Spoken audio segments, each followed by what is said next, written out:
செந்தமிழ் சீமான் உங்களோடு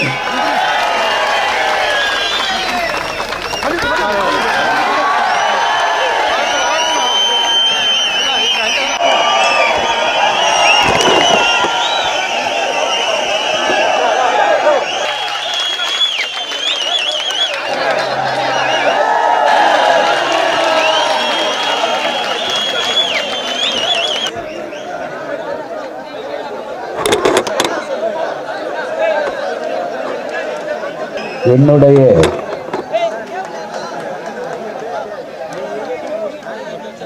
உயிரோடும் உணர்வோடும் கலந்து வாழுகின்ற என் அன்பு உறவுகள் அனைவருக்கும் வணக்கம்.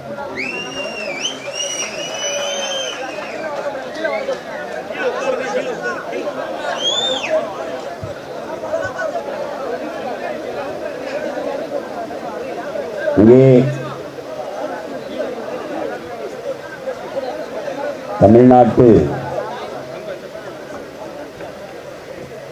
மின்சார வாரிய பணியாளர்கள் கேங்மேன் அவருடைய தொழிற்சங்கத்தின் சார்பாக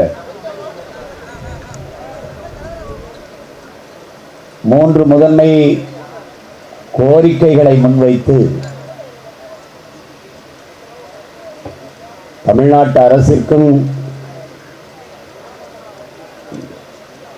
மின்வாரிய துறைக்கும் அதன் அமைச்சகத்திற்கும்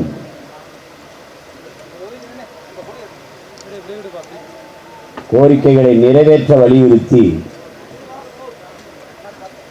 ஒரு மாபெரும் கண்டன கவன ஈர்ப்பு கோரிக்கை வைப்பு போராட்டத்தை செய்து கொண்டிருக்கிறார்கள். அந்த கோரிக்கைகள் முதன்மையானது தமிழ்நாடு மின்சார வாரியத்தில் 63,000 காலி இடங்கள் உள்ள நிலையில் மின்வாரிய அனைத்து பணிகளையும் மேற்கொண்டு வரும் பணியாளர்கள் உடனடியாக கள உதவியாளர்களாக மாற்றிட வேண்டும் என்கிற கோரிக்கை. குடும்பத்தை பிரிந்து 400-500 கிலோமீட்டர் தொலைவில் பயணம் செய்து போய் பணியமர்த்தப்பட்டு கடுமையான பணிச்சுமையிலும் மன அழுத்தத்திலும் பணி மேற்கொண்டு வருகிற மின்வாரிய பணியாளர்கள்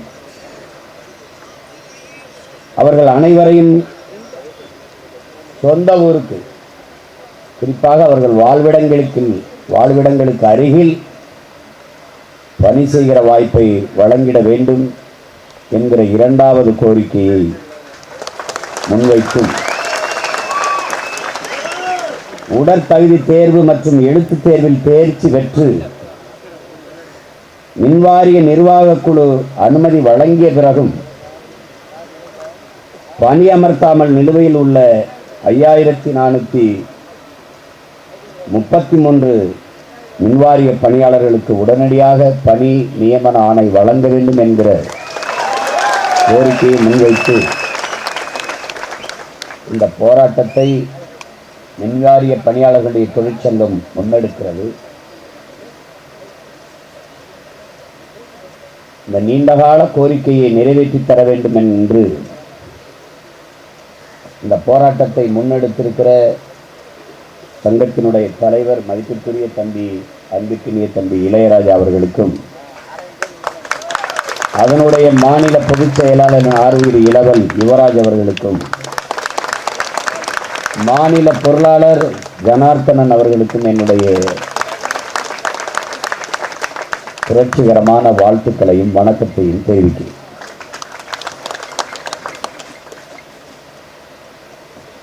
உரிமைக்காக போராடுவதற்கு உணர்வு எழுச்சியோடு இங்கே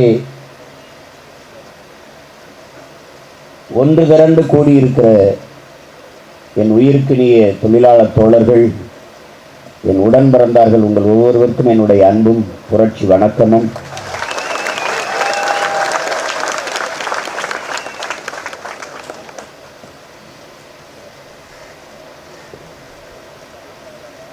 இங்கே பேசிய என் தம்பிமார்கள் எல்லாம் குறிப்பிட்டார்கள்.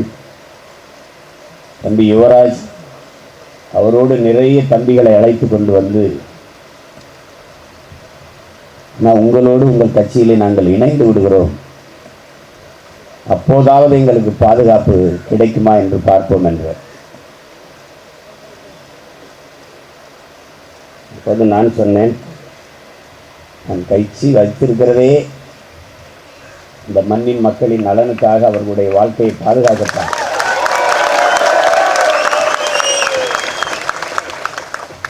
நீ என்னோட வந்துட்டீன்னா அது ரொம்ப பெரிய கேள்விக்குறி ஆயிரும். என்னை விட்டு தொலைதூரம் தள்ளி இரு. ஏன்னா நான் சர்வதேச பயங்கரவாதி. என் மேலே 138 வழக்கு இருக்குது. எனக்கு கடவுள் சீட்டும் கிடையாது. இந்த நாட்டை விட்டு எந்த நாட்டுக்கும் போக முடியாது. ஏன்னா போனால் நான் நாட்டை தூக்கிட்டு போயிடுவேன்னு நினைக்கிறாங்க. ஒரு பிரச்சனை. உங்களை இவ்வளவு தூரம் அடக்கி ஒடுக்கியிருக்க மாட்டாங்க. நான் இந்த போராட்டத்தில் பங்கேற்று உங்களை வாழ்த்த வர்றேன், இந்த போராட்டத்துக்கு வர்றேன்னு. நீங்கள் ஆயிரக்கணக்கில் கூடியிருக்கீங்க. ஆனால் இந்த போராட்டத்துக்கு ஆதரவாக நாங்களும் இருக்கிறோம் என்று பல நூற்றுக்கணக்கான காவலர்கள் நம்முடைய போராட்டத்தில் பங்கேற்று தன்னுடைய ஆதரவை தந்திருக்கிறார்கள். அவர்கள் அனைவருக்கும் நம்முடைய வணக்கமும். நாம் எவ்வளவு தூரம் ஒதுக்கப்பட்டு நிற்கிறோம் என்பதற்கு என் அன்பு உடன் பிறந்தவர்களை, தம்பி தங்கைகளை, நீங்கள் எண்ணி பார்க்க வேண்டும். நாம் நிற்கிற இடத்தை, உரிமையை இழந்து ஒரு நியாயமான கோரிக்கையை முன்வைத்து போராட நினைக்கிற இந்த மண்ணின் பிள்ளைகளுக்கு, உழைக்கும் மக்களுக்கு நின்று போராட நேரம் இடமில்லை என்பதை நீங்கள் தெரிந்து கொள்ள வேண்டும். நீங்கள் எவ்வளவு தூரம் ஒடுக்கப்பட்ட அடிமைகள் நாம் என்பதை அறிவார்ந்த என் தம்பி தங்கையில் சிந்தித்து பார்க்கணும். இந்த இடத்துல யார் இருக்கா? ஒதுக்குப்புறத்தில் எவன் வரமாட்டான, எவனும் பார்க்க முடியாத இடத்தில் நம்மளை ஒதுக்கி தள்ளி இந்த நகரத்தின் ஒட்டுமொத்த அழுக்கும் சேர்ந்து ஓடுகிற நாற்றம் எடுக்கிற நதிக்கரைக்கு பக்கத்திலே இன்று போராடுகின்ற கொசு உள்ளே வரக்கூடாது என்று வலையை அடித்துக் கொண்டு தூங்குகிற ஒரு கூட்டம், கொசு உற்பத்தி ஆகிற இடத்தில் வாழ்கிற ஒரு கூட்டம், நாம் கொசு உற்பத்தி ஆகிற இடத்தில் நின்று போராடி கொண்டிருக்கிற ஒரு கூட்டம். நாம் செய்ய வேண்டியது இந்த கொசுக்களை முற்றுமுழுதாக ஒழிப்பதுதான். போராட்டத்திற்கு நீங்க இளையராஜா, யுவராஜ், ஜனார்த்தனன் தலைமையில போராடுறீங்கன்னா பிரச்சனை கிடையாது. நீங்க அந்நியார் பிரேமலதா வர்றார், சீமான் வர்றாருன்னு வர்றாங்களா? ஓஹோ, நீங்க அவங்க ஆளுகளா? இதே கரண்ட் கம்பியில கையடிக்க வச்சு அவங்கள வேற சாகடிக்கல. நம்ம பாருங்க, அந்த காட்சி அனுப்பிக்கிட்டே இருக்கான் என் தம்பியெல்லாம். அண்ணா பாருங்கண்ணா, நம்ம ஆளுங்க அண்ணா இந்த பாருங்கண்ணா, இந்த பேருந்துலேருந்து புடலை பிடிச்சி தள்ளுறத பாருங்கண்ணா, அண்ணா பாருங்கண்ணா, அப்படி தள்ளி தள்ளி ஏற்றுறத பாருங்கண்ணா. இதே மாதிரி எந்த அதிகாரங்களை அடக்கி ஒடுக்கி நம்முடைய உரிமையை பறித்து ஓரந்தள்ளி நிறுத்தியிருக்கிறதோ அதே அதிகாரத்தில் இருப்பவர்களை இதே போல ஒரு நாள் நாம் தள்ளிவிட வேண்டிய அவசியம் நமக்கு வரும். தள்ளிவிடுகிற காலம் நமக்கு.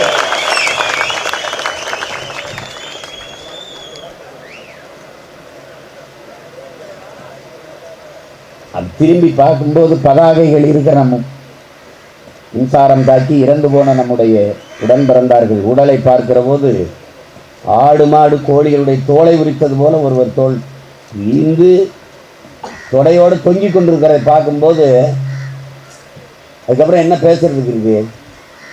ஒன்றும் இல்லை. இந்த கோரிக்கையில் இன்று நேற்றல்ல, நீண்ட காலமாக வைத்து நமது உறவுகள் போராடி கொண்டிருக்கிறார்கள். அறிவார்ந்த தமிழ் சமூக தம்பி தங்கைகளிடத்திலே, என் உடன் பிறந்தார்களிடத்திலே சொல்லுவேன், போர்க்குணமற்ற உயிரினங்கள் உலகில் பரிதாபகரமானவை. போராட்டமே வாழ்வின் இருத்தலை உறுதி செய்கிறது. போராடும் போதுதான் மனிதனே பிறக்கிறான் என்கிறான் மார்க்சியன் கருத்து. போராடினா தாண்ட தாயின் வயிற்றுல இருந்த மனிதன் வெளியில வர முடியும். போராட்டமே வாழ்வின் இருத்தலை உறுதி செய்கிறதுங்கிறான். தகுதி உள்ளவை தப்பி பிழைக்கும். Survival of fittest Charles Darwin சொல்றான். தகுதி உள்ளவை தாண்டா தப்பி பிழைக்காது. மனுஷன்ல மட்டும் இல்ல, குரங்குல, நாயில, பூனையில, நரியில, யானையில, கொசு, வண்டு, விட்டி பூச்சி எல்லாத்துலயும் இருக்கு. தகுதி உள்ளதான் தப்பி பிழைக்கும். தன்னை தற்காத்துக் கொள்ள முடியாதவன் வாழ்வதில் அர்த்தமே கிடையாது. தற்கொலை பண்ணி செத்து போல. இது ஏதோ மின்வாரிய பொறியாளர்களுடைய பிரச்சனை கிடையாது. என் பிரச்சனை, என் இனத்தின் பிரச்சனை, இனம் சார்ந்த மக்களின் பிரச்சனை. நாங்கள் எப்படிப்பட்டவர்கள் என்பதை அறிவித்திருந்த என் தமிழ் தம்பி தங்கைகள் புரிந்து கொள்ளணும். என் உயிரினிமின் என் உடன் பிறந்தார்கள். இது மீனவன் பிரச்சனை, இது மாணவன் பிரச்சனை, இது விவசாயி பிரச்சனை, இது தானி ஓட்டுகிறவன் பிரச்சனை, போக்குவரத்து தொழிலாளர்களின் பிரச்சனை, மருத்துவ பெருமக்களின் பிரச்சனை, ஆசிரியர் பெருமக்கள், பேராசிரியர் பெருந்தகைகளின் பிரச்சனை, செவிலிய பெண்களின் பிரச்சனை, இது மின்சார பொறியாளர், மின்வாரிய பொறியாளர்களின் பிரச்சனை என்று புறந்தள்ளுபவர்கள் நாங்கள். இதில் எந்த பிரச்சனையும் என் இனத்தின் பிரச்சனை என்று பார்க்கிற பிள்ளைகள் நாங்கள். மின்வாரிய பொறியாளர்களுக்கு பிரச்சனை என்றால் மின்வாரிய பொறியாளர்களே போராடி அதை தீர்த்துக் கொள்ள வேண்டும் என்கிற நிலை ஆபத்தானது. மருத்துவர்களுக்கு ஒரு சிக்கல் என்றால் அது மருத்துவர்களே போராடி தீர்க்க வேண்டும் என்பது ஆபத்தானது. விவசாயிகள் பிரச்சனை, போக்குவரத்து தொழிலாளர் பிரச்சனை, நாடெங்கிலும் பல்லாயிரக்கணக்கான மக்கள் போராட்டம் போராட்டம் போராட்டம் என்று வீதியில் வந்து போராடி கொண்டிருக்கிறார்கள். ஆனாலும் ஆட்சியாளர்கள் சொல்கிறார்கள், ஆகச் சிறந்த ஆட்சியை கொடுக்கிறோம், ஈடு இணையற்ற ஆட்சி, 2 ஆண்டை சாட்சி, தெருவில் நாங்க கிடக்கிற நாங்களே அதுக்கு சாட்சி.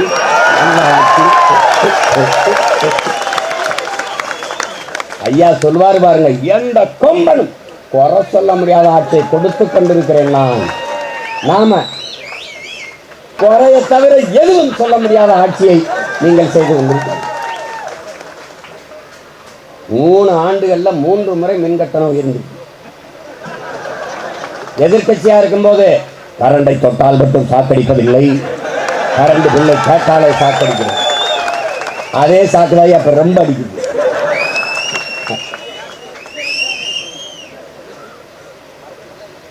உங்களுக்கு தெரியும் நினைக்கிறேன். நான் எங்க அப்பாலாம் விவசாயம் பார்த்துருந்தது, படிச்சது இருந்தது, இலவச கரண்ட். நான் கேட்டேன், இலவச கரண்ட் கொடுக்குறோம், விவசாயிகளுக்கு இலவசம் கொடுக்குறோம், இலவச கரண்ட் கொடுக்குறோம். நான் அப்பவே, ஐயா கரண்டை கொடுங்க, அப்புறம் அது இலவசமா இல்லை. எங்கள் ஊரில் 2 மணி நேரம் தான் கரண்டு. நானும் எங்கள் அப்பாவும் பம்ப் செட்டில் படுத்தே கிடப்போம். அப்படியே மோட்டர் கொட்டையில் சடக்குன்னு விளக்க பார்த்துக்கிட்டே படுத்துருப்போம்.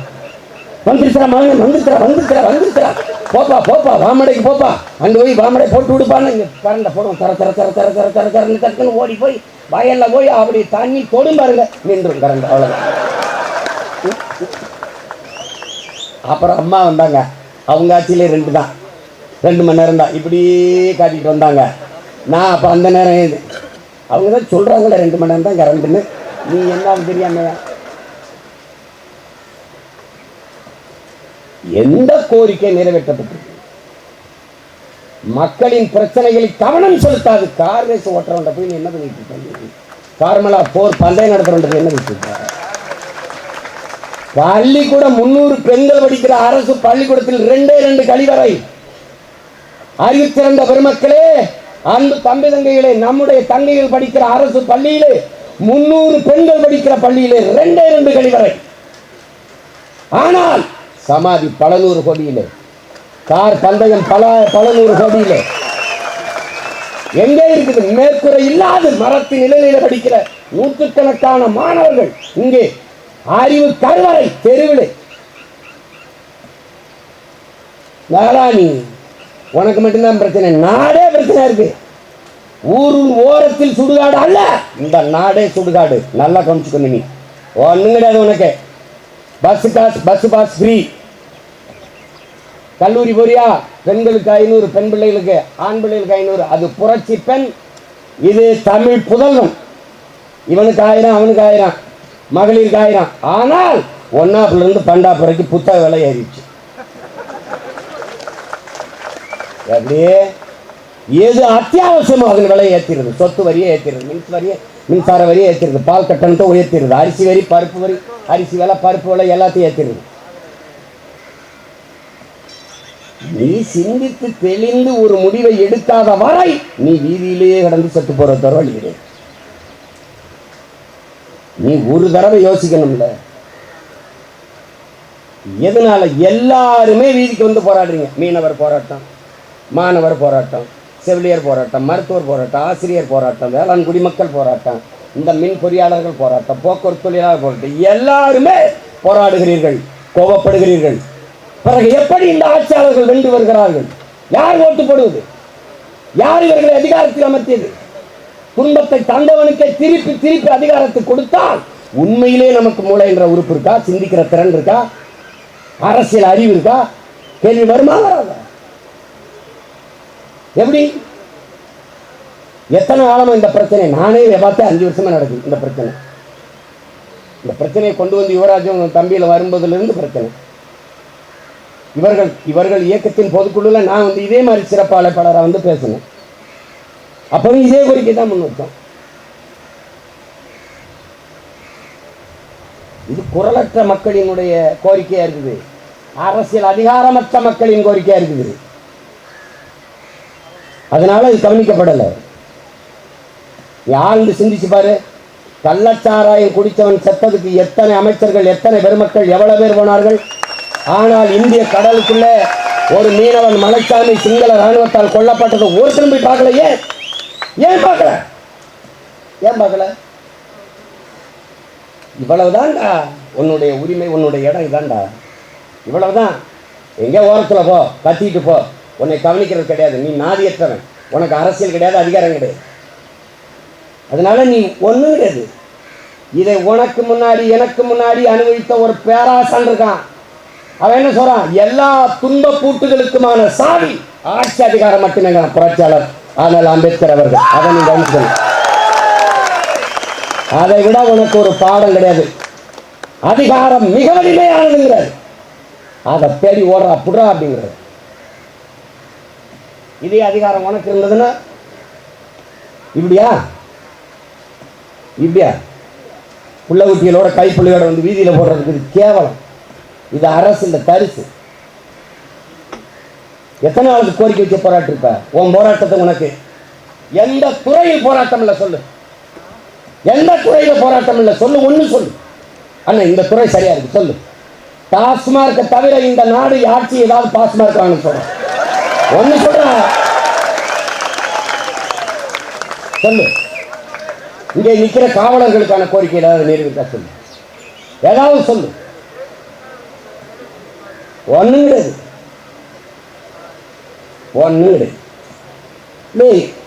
இங்கிலாந்தின் பிரதமர் போலீஸ் சைக்கிள்ல போறான் பாராளுமன்றத்துக்கு. சிரிக்காத உண்மையிலே போறான். அப்படியே சைக்கிள்ல போறான். ஷாப்பிங் காம்ப்ளெக்ஸ்ல ஒரு கடையில பொருளை வாங்குறான். Miss police selfie please. Yeah selfie. Yeah prime minister Britain England. இங்க வீட்டில இருந்து கிளம்புறதுக்கு முன்னாடி 3 மணி நேரத்துக்கு முன்னாடி ஒங்கி எத்தனையோ வண்டி செட்டு சங்குதி போற மாதிரி இசட்டு பிரிவு, ஏ பிரிவு, ஒய் பிரிவு, கொசு பிரிவு, எல்லா படையிலையும் பாதுகாப்பு. பார்த்தா அதுக்கு நம்ம அக்கா தங்கச்சி அண்ணன் தம்பி பூரா ரோட்டில் நிற்கணும். ஒரு அவசரமா ஒன்றுக்கு வந்துருச்சு எங்கேயும் அப்படியே நிற்க வேண்டியதான். அதில் எனக்கு ஒரு கடிதம் வருது. சிரிக்காதுங்க, ஒரு சீரியஸை பாரு. 400 பேர் எனக்கு ஒரு கடிதம் வருது. என்னங்க? பாதுகாப்பு பணியில் இருக்கிறாங்க.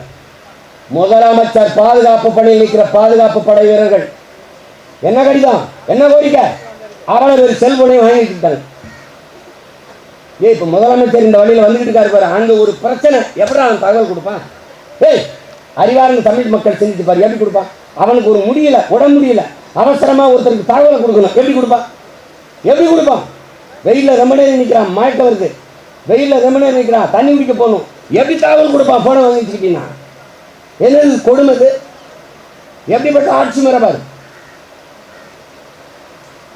இப்படித்தான் நடக்குதா? கேரளாவில் பினராயி விஜயன் போகும்போது இப்படித்தானா? அன்னைக்கெல்லாம் பார்க்குற விட்டபடி பொட்டலில் தூத்துக்குடிக்கு போகும்போது அங்கே பார்த்தா ஏர்போர்ட் வந்து நிறுத்திக்காங்க. யாரோ வர்றாரு அமைச்சர்னு. ஒரு தங்கச்சி, 2 தங்கச்சி, அங்கே ஒரு தங்கச்சி காட்டில், அங்கே ஒரு தங்கச்சி போலீஸ் நிற்குது. ஒரு தேல் கடிச்சிருச்சியா? ஒரு பாம்பு இருந்துச்சா, அவசரம்யா, எப்படி இருட்டுக்குள்ள அந்த தங்கச்சி நிறுத்துற? அப்படி என்ன உன் உயிர் சக்கரையில் செஞ்சிருக்கு, எங்க உயிரெலாம் சாக்கடையில் செஞ்சிருக்கு, என்னவும் பிரச்சனை? நீ ஓட்டு கட்டு வரும்போது இதை சற்று ஒய் பிரிவோட வரலைய, நீ சாதாரணமாக வந்து எங்களை கும்பிட்டு விழுந்திய. அன்னைக்கு ஆரத்தி தட்டு எடுக்கும்போது இதில் ஆசிட்டு ஊற்றிருப்பான்னு கவலைப்படாமல் பக்கத்தில் நின்னிய. இன்னைக்கு வந்து பக்கத்தில் வரவே பயப்படுற கால கொடுமை. இதில் என் தம்பி சொல்கிற மாதிரி இங்கே பாருங்க, உங்களுக்கு தெரியாது நாடு எப்படிப்பட்ட நாட்டில் நீங்கள் நான் வாழ்றேன்னு பாருங்க. நாட்டின் பிரதம அமைச்சர் ஐயா மோடி பேசுகிறார். எப்படி பேசுகிறார்? விடுதலை பெற்ற 70 ஆண்டு கால இந்தியா. இப்போ கூட 8 ஆண்டு ஆயிடுச்சு. அப்பவும் அவர் தான் பிரதமர், இப்பவும் அவர் தான் பிரதமர் அவர் தான். விடுதலை பெற்ற 70 ஆண்டு கால இந்தியா, இன்னும் மின்சாரமே போய் சேராத பல ஆயிரம் கிராமங்கள். சொல்லிட்டு ஒரு 6 மாசத்துல பணம் செல்லாதுன்ட்டு செல்போன் டிரான்சாக்சன், மின்னணு பரிமாற்றம், கேஷ்லெஸ் எக்கனாமின்னு கட்டு. மின்னணு பரிமாற்றம், செல்போன் டிரான்சாக்சன். மின்சாரமும் இல்லாத கிராமத்தில் எப்படியா செல்போன் டிரான்சாக்சனுக்கு வருவான், எப்படியா மின்னணு பரிமாற்றத்துக்கு வருவான்னா, no, don't talk, keep quiet, keep silent. ரொம்ப பேசினா ஆன்டி இந்தியன், அப்பத்தா இந்தியன். என்ன பார்த்தா அம்மா, நீ பெரிய டிஜிட்டல் இந்தியாவில் இருக்கா, டெவலப்டு கண்ட்ரியில் இருக்கா, டெவலப்டு. அங்கே அவன் உடம்புக்கு முடியலன்னு மலங்காட்டிலேருந்து இந்த திண்டுக்கு பக்கத்தில் ஊருக்கு ஹாஸ்பிட்டலுக்கு தூக்கிட்டு வர்றதுக்குள்ள தொட்டி கட்டி, முன்னாடி ஒருத்தன் கட்டையில் பின்னாடி ஒருத்தன் கட்டையை வச்சுக்கிட்டு தொட்டியை கட்டி தூக்கிட்டு வரல, இறந்து போச்சு பொம்பளப்பில். இன்னைக்கு பாரு செய்தி கேளு, டெவலப்பு.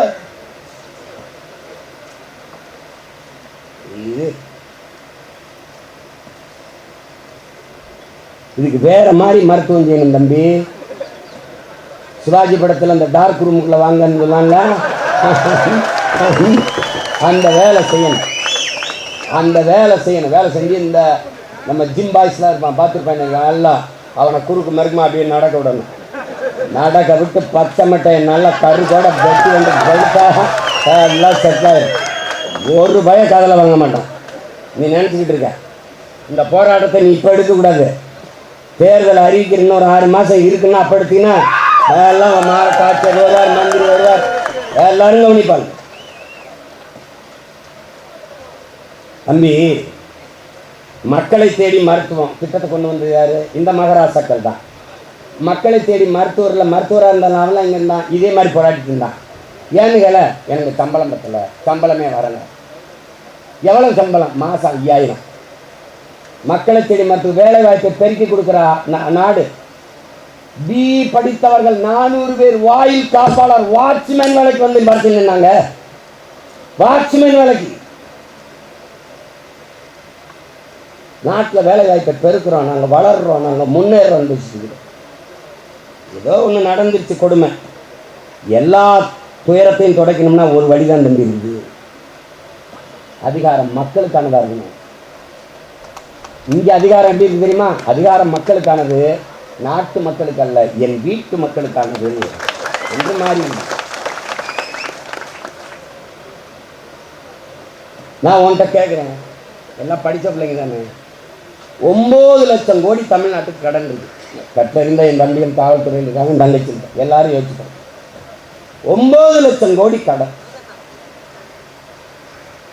இந்த கடனை பெற்று நிறைவேற்றி முடிக்கப்பட்ட நலத்திட்டம் 1. இப்ப அண்ணன் கேட்கிறேன், சாலையை மிக சிறப்புற அமைத்தோம், கழிவுநீர் மழைநீர் வழிந்து ஓட காவாய்கள் அமைத்தோம், இது மாதிரி நகருக்குள் அழுக்கு நீர் ஓடுவது சுத்தப்படுத்தினோம், தரமான போக்குவரத்து கொடுத்தோம், நல்ல பேருந்து அருமையான கொடுத்தோம், தடையற்ற மின்சாரம், மின்சாரத்தை உற்பத்தி செய்வதில் முதலீடு செய்தோம். ப்ரொடக்ஷன்ல, பர்ச்சேஸ்ல இல்லை, வாங்குறதில் இல்லை, வாங்குவதில் தான் இதுவரை இந்த அரசுகள் முதலீடு செஞ்சிருக்கு. 19,500 கோடி, 20,000 கோடி. ஏன் வாங்குவதில் முதலீடு செய்து உற்பத்தியில் முதலீடு செய்யல? உற்பத்தியில் முதலீடு செய்தால் அது நிரந்தர தீர்வாகிவிடும். அப்ப வாங்குவதில் முதலீடு செய்தால் ஒரு அலகு மின்சாரம், ஒரு யூனிட் மின்சாரம் 5 ரூபாய் 7 ரூபாய்க்கு வாங்கினா கூட, ஒரு 50 காசு 20 காசு 30 காசு திருடினா கூட கமிஷன் பல ஆயிரம் கோடி ஓடுகிறது. இந்த கமிஷனுக்காக பர்ச்சேஸ் யாரா விற்கிறவன்? அதானி. யாரா விற்கிறவன்? கர்நாடக முதலாளி, ஆந்திர முதலாளி, அதானி. ஏன் அதானி தயாரிக்கிறான், நீ என்ன பண்ற? எல்லாம் தனியாருங்க. பள்ளிக்கூடம் அவர் தான் நடத்துவாருங்க, மருத்துவமனை அவர் தான் நடத்துவாருங்க, போக்குவரத்து அவர் தான் நடத்துவாருங்க, ஃபிளைட் அவர் தான் ஓட்டுவாருங்க, எல்லாமே வருவாங்க. அரசு நீ என்ன நடத்துவாங்க? நான் டாஸ்மார்க்க பிரமாதமா நடத்துவாங்க, சாராய கடை சிறப்பாக நடத்துவேன். உன் மனசான்ற சொட்டு சொல்லு. இதே போராட்டத்தை போல டாஸ்மார்க் பணியாளர்கள் ஒரு நாள் இந்த மாதிரி உட்கார்ந்து போராடினாங்க, கடையில வியாபாரம் நடக்கலைன்னா 1/2 மணி நேரத்துல பேசி பிரச்சனை தீக்குமா?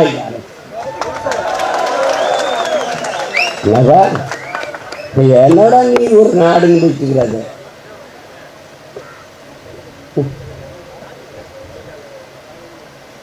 மக்களின் பிரச்சனையை கேட்டு இந்த பிரச்சனை பாரு, ஒரு அரசு பாருது, அரசு நீங்க நினைக்கிற போலீஸ் நம்மளை பார்த்து நீ அடிச்சு ஒடுக்குன்னு போலீஸுக்கு பயப்படுது. போலீஸ் அரசாங்கம் நமக்கு பயப்படுது. மொத்தமாக கூடிட்டாங்கன்னா என்ன பண்றேன்னு தெரியாம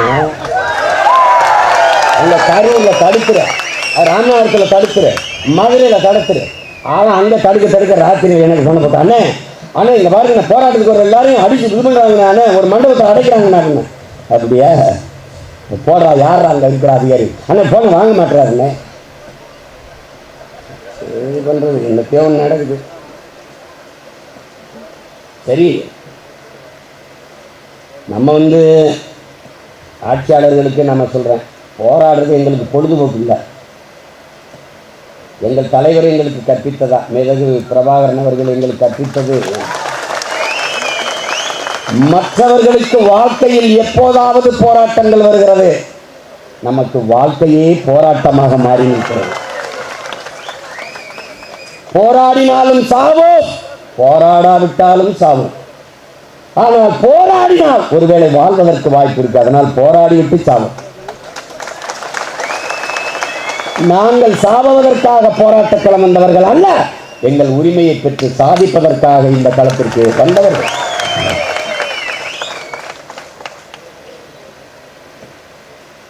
போராடாம எதுவும் பிறந்ததில்லை தம்பி, எதையும் பெற முடியாது, எதையும் பெற்றதில்லை, இந்த பூமியில் எதுவும் நடந்ததில்லை. இத்தனை மாறுதல்களும் இவ்வளவு வளர்ச்சியும் இந்த பூமி கண்டிருக்கிறது என்றால் புரட்சியாலும் போராட்டங்களாலும் தான். அதனால் அவர்கள் நினைக்கலாம் இந்த பக்கம் இந்த ஓரத்தில் ஒரு கூவாத்து கரையில் உட்காந்து போராடிட்டு போயிடுவாங்கன்னு. நீ விட்டுட்டு இந்த பிரச்சனையை போனாலும் நான் விட்டுட்டு போறதா இல்லை.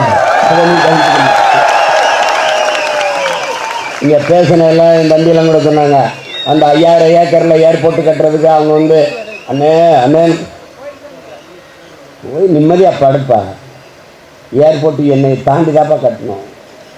ஊரில் எல்லையில் ஐயனார் கற்பனைசாமி வச்சுருப்போம் தெரியுங்களா, அதுக்கு அது 5 அடியில் தான் 6 அடியில் அருவாளத்துக்கு நிற்கும்.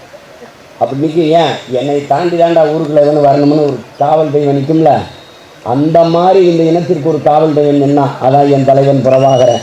அவன் பிள்ளைகள் இந்த நிலத்தில் நிற்கிறான். என் மண்ணுக்கு மக்களுக்கும் ஒரு இடர் ஒரு துயர் என்றால் எங்களை தாண்டி தான் தொடரும். அதனால் நீங்கள் கட்டாயம் இந்த கோரிக்கையை ஏற்கும். எங்களினுடைய பேரன்பிற்கும் பெருமதிப்பிற்கும் உரிய மாண்புமிக்க மின்துறை அமைச்சர் மதிப்பிற்குரிய ஐயா தங்கம் தென்னரசு அவர்கள் போராடுகிற இந்த மக்கள், இந்த தம்பி தம்பிகளினுடைய கோரிக்கையை ஏற்று அவர்கள் கோரிக்கையை நிறைவேற்ற நீங்கள் கவனமெடுப்பீர்கள் என்று நான் உறுதியாக நம்புகிறேன். இந்த போராட்டத்தின் வாயிலாக உங்களுக்கு இந்த கோரிக்கையை நான் வைக்கிறேன். மின்வாரியத்துறை அதிகாரிகள் போராடி கொண்டிருக்கிற இந்த பிள்ளைகளை சந்தித்து அந்த துறை சார்ந்த அதிகாரிகள் அவர்களுடைய கோரிக்கை 30 கோரிக்கை 300 கோரிக்கை ஒன்றுமில்லை, எங்களுக்கெல்லாம் மாதம் 1 லட்ச ரூபாய் சம்பளம் வழங்குங்கள் என்று அவர்கள் கேட்கவில்லை. இந்த கொடுக்குற சம்பளத்திற்கு பார்க்குற வேலையை நிரந்தரம் பண்ணுங்க என்றுதான் இருக்கிறார்கள். இது உயிரை கொடுத்து செய்கிற வேலை. அந்த வேலையை செய்வதற்கு அந்த பணியை உறுதிப்படுத்துங்கள் என்றுதான் இருக்கிறார்கள். இந்த மக்களுக்காக உயிரை கொடுக்கிற வேலையை உறுதிப்படுத்துங்கள் என்று கேட்கிற ஒரு கூட்டத்தை உலகத்தில் பார்த்திருக்கீங்களா? இந்த கூட்டம்தான். இவ்வளவு நவீன அறிவியல் தொழில்நுட்பம் வளர்ந்துவிட்ட காலத்திலும் போஸ்ட் கம்பத்தை மின் கம்பத்தை தோளில் தூக்கி கொண்டு போவது, குழி தோண்டுவது, வெட்டுவது, குறைப்பது பல முறை பேசிட்டேன். அமெரிக்காவில் உங்கள் கழிவை ட்ரைனேஜுக்குள்ளே அந்த கழிவு குடிக்குள்ளே இறங்கி எந்திரம் எடுத்து போடுது, அப்படியே உள்ளே போக அள்ளிட்டு வரும். வாக்கு ஓட்டு போடுறதுக்குள்ள வாக்கை சீட்டில் போடுறான், தாளில் போடுறான். அமெரிக்காவில் கழிவை எந்திரம் அள்ளுது, இங்கே கழிவை எங்கால அள்ளுறான், மனுஷன் அள்ளுறான், ஓட்டை எந்திரத்தில் போடுறான். இதுக்கு பேர் என்ன? வளர்ச்சி. டிஜிட்டல். இதில் என்னப்பா டிஜிட்டலில் வருதுப்பா, அதெல்லாம் டிஜிட்டலில் வருது. நல்லா கவனிச்சுக்கணும். அண்ணா பல்கலைக்கழகத்தில் 211 பேர் 2500 இடத்துல வேலை பார்க்குறதா சொல்லி கையில் போட்டு சம்பளம் வாங்கியிருக்கான் 10-12 வருஷமாக. அந்த அண்ணா பல்கலைக்கழகம் தான் உயர்ந்த தொழில்நுட்பத்தை கற்பிக்கிற கல்வி கூடமாக அது இருக்குது. எப்படிங்க இது விட்டீங்க அப்படின்னா, ஆதார் அட்டையை வெவ்வேறு படங்களை ஒட்டி கொடுத்து எங்களை ஏமாற்றிட்டாங்கன்னு. நல்லா கவனிச்சுக்க. ஆதார் தான் அனைத்து வலிக்கும் நிவாரணின்னா, ஆதார் தான் இல்லை, ஆதார் இல்லைன்னா ஒன்றும் பண்ண முடியாதுன்னு. அந்த ஆதாரை வச்சு எங்கள் ஒப்பை மையம் ஆட்டை போட்டு போயிட்டான் 2000 பேர். நீ வந்து ஆதாரை வச்சே உதார விட்டுருக்கான் உனக்கு. நீ எங்ககிட்ட ஆதார் நீ கேட்டான் என்னை வந்து கண்ணின் கருவிலியை காட்டு, கை ரேகை வை. ஐயா இந்த கையெல்லாம் குறுகி இருக்கிற பெருநோய் பெற்றுக்கிறாங்க குஷ்ட நோயாளிகள், அவங்க எப்படியா கை ரேகை வைப்பான்னு என்னைய பார்க்குறான். ஐயா பார்வையற்றவர்கள் வந்து கருவிலியை எப்படியா காட்டுவாங்க, பார்க்கும் திறன். அப்படியே என்னை பார்க்குறான். சரி இதை பார்த்துட்டு பக்கத்தில் இருக்க ஆஃபீஸர் இருக்கிறான், ஈஸ் ரெவல்யூஷனிஸ்ட். நான் வந்து ரெவல்யூஷனிஸ்டா? என்ன உண்மையை பேசுனா பயங்கரவாதிங்கிறீங்க, இல்லை தீவிரவாதிங்கிறீங்க, என்ன அவங்க பிரச்சனை இருக்குது? கடைசி வரை இல்லை. உங்களுக்கு தெரியுமா, ஒரு முதியவர் பெருநோய் பெற்றவர் நடக்க முடியாது, தவழ்ந்து தான் போவார். அவர் இந்த அரசு கொடுக்குற ஊக்கத்தொகை மாதம் 500 வாங்கிட்டு இருந்திருக்காரு. அவருக்கு ஆதார் இல்லைன்னு நிப்பாட்டிட்டாங்க. அவர் எங்கே போய் ஆதார் எடுப்பார்? இந்த சட்டங்களையும் திட்டங்களையும் எங்கே கொண்டு போடுறதுன்னு தெரியல. நிறைய அன்பிற்குரிய தம்பி தம்பிகள், நீங்கள் நம்பிக்கையோடு போராடுங்க. நீங்கள் இந்த போராட்டத்தில் பங்கேற்றிருக்கீங்க. பங்கேற்க முடியாமல் பல இடங்களில் காவலர்களால் தடுத்து நிறுத்தப்பட்ட தம்பி தம்பிகளும் உணர்வோடு உங்களோட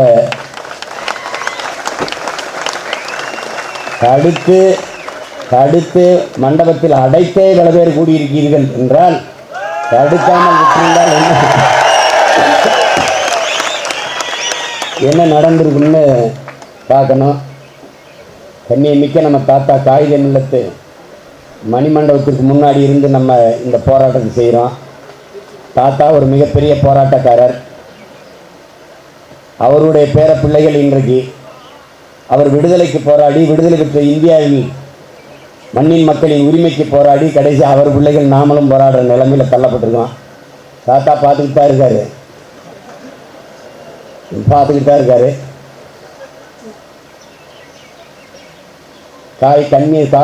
காகிதே மில்லத், அவர் பேர் இஸ்மாயில், முகமது இஸ்மாயில் தான் அவர் பேர். காகிதே மில்லத் என்றால் வழிகாட்டும் பேரொழி என்று அர்த்தம். நம்முடைய போராட்டத்திற்கும் தாத்தா ஒரு வழிகாட்டி பேரொழியாக இருக்கட்டும். ஆமாம், பாப்பா ஒன்றும் இல்லை. நாளைக்கே கடலையே கடந்துட்டோம், கரை தான் இருக்குது. 3 ஆண்டை கடந்துட்டோம். அதிகபட்சம் போனால் இன்னும் 17 மாதங்கள். நமக்கும் ஒரு காலம் வரும், அந்த காலத்தை நாம் உருவாக்குவோம். அன்னைக்கு எல்லாம் இந்த ஹேங்மேனுக்கு பணி நிரந்தரம் பண்ணாதவர்களை ஹேங் பண்ணுவோம்.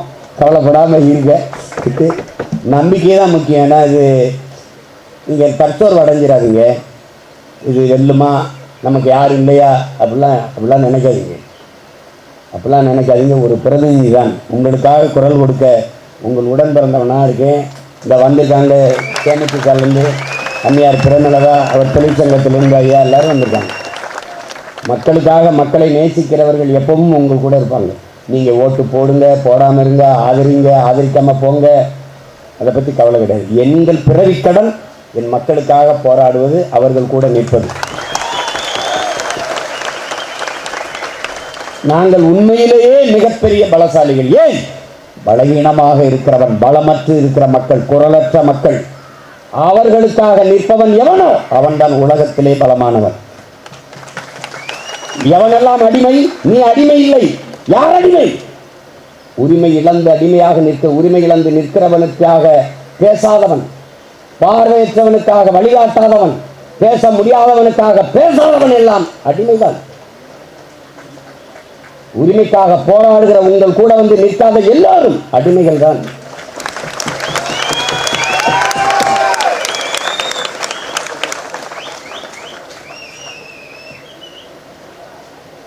போராடாமல் எது ஒன்றையும் பெற்றதாக வரலாறு நமக்கு கற்பித்ததில்லை.